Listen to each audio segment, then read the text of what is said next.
লাখপতি হতে পারোনি, কোনো আফসোস করো না। একটা বিল্ডিং এর মালিক হতে পারোনি, কোনো দুঃখ করো না। তুমি একটা ফার্স্ট ক্লাস রেজাল্ট নাই তোমার, কোনো আফসোস করো না। তোমার একটা গাড়ি নাই, কোনো দুঃখ করো না। একটা মোটরসাইকেল থাকলে সুন্দরে চলতে পারতাম, নাই, কোনো দুঃখ করো না। লিকাইলা তাসাউ আলা মা ফাতাকুম, যা ছুটে গেছে কখনো এর জন্য কোনো চিন্তাগ্রস্ত হইও না, হইলে লসে পড়বা। পৃথিবী কিছু না পেলে এটা এই যোগ্য নয় যে পৃথিবীর কিছু না পেলে সেটার জন্য তুমি কাঁদবে, দুঃখ করবে, এই যোগ্যতা পৃথিবীর কোনো জিনিসের নাই। এত বড় মূল্য পৃথিবীর কোনো জিনিসের নাই যে সেটা না পেলে তুমি দুঃখ করবে। তুমি এত বড় মানুষ, এত বড় মূল্যায়ন তোমার, আশরাফুল মাখলুকাত, কুল মাখলুকাতের চেয়ে তুমি এতটা বড় যে এই পৃথিবীর কিছু না পেলে তুমি একটু দুঃখ করবা। আল্লাহ বলতেছেন তোমার জন্য উচিত হয়, তুমি এর চেয়ে কত বড়। তুমি রিক্সা চালক হলেও মরলে 10 পৃথিবীর তুমি বাদশা, কমপক্ষে 10 পৃথিবী।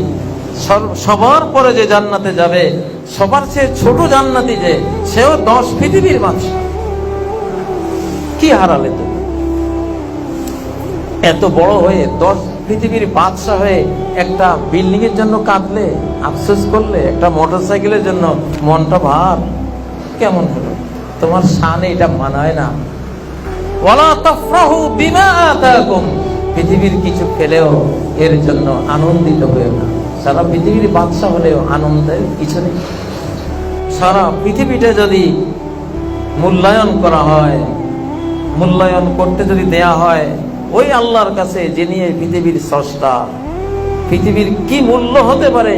পৃথিবীর এক একটা বালুকণা থেকে এক একটা সোনার পাহাড় পর্যন্ত যার সৃষ্টি, সে আল্লাহকে যদি মূল্যায়ন করতে দেয়া হয়, পৃথিবীর মূল্য কত আল্লাহ তাআলা আপনি জানান।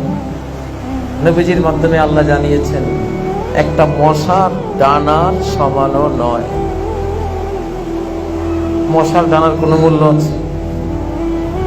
কোনো মূল্য নেই। মুসলিমরা জাহাজের মতো পানির উপরেই চলে, কিন্তু ভেতরে পানিকে প্রবেশ করতে দেয় না। আমরা দুনিয়ার উপরেই চলব, দুনিয়ার ব্যবসা বাণিজ্য, দুনিয়ার সকল পাওয়ার নিয়ে চলব, কিন্তু দুনিয়াটা অন্তরের ভেতরে ঢুকতে দেব না, মোহগ্রস্ত হব না, দুনিয়ার জন্য পাগল পারা হব না। আপনার মনোজগতে পৃথিবীটা নাথিং থাকবে, দেহের জগতে পৃথিবী আছে, থাকো। সাগরের জাহাজের মতো সে পানির উপরে ভাসে, সাগর মহাসাগরের উপরে ভাসে, কিন্তু এক বিন্দু পানিও তার পাটাতন ভেদ করে, তার তলা ভেদ করে ভিতরে ঢোকার অনুমতি নাই। নৌকাতে ঢুকলেও জোর করে ঢুকে, আবার সেচে ফেলে দেয়। ঢুকলি কেন? এই জন্য সেচে ফেলে দেয়।